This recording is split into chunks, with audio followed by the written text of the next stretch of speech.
The Indians' number one cause of death, other than cancer, is heart attack. And it is totally preventable. It is so easy to predict. You just take your APOB, check that APOB, keep it under 30 to 40. You will not get heart attack for 10 years.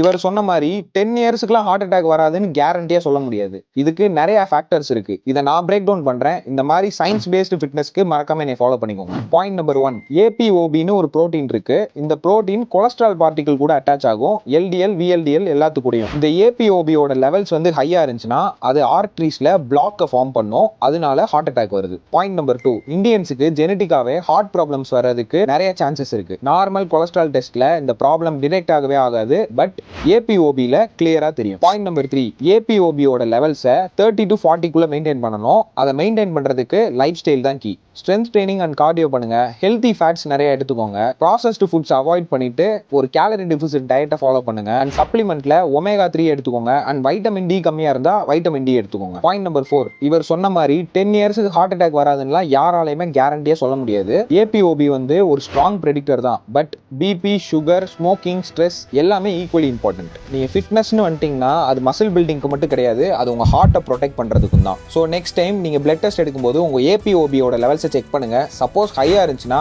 தயவு செஞ்சு ஒரு டாக்டரை போய் consult பண்ணுங்க. இந்த video உங்களுக்கு யூஸ்ஃபுல்லா இருந்துச்சுன்னா உங்க ஃப்ரெண்ட்ஸுக்கும் இந்த விஷயத்தை ஷேர் பண்ணுங்க.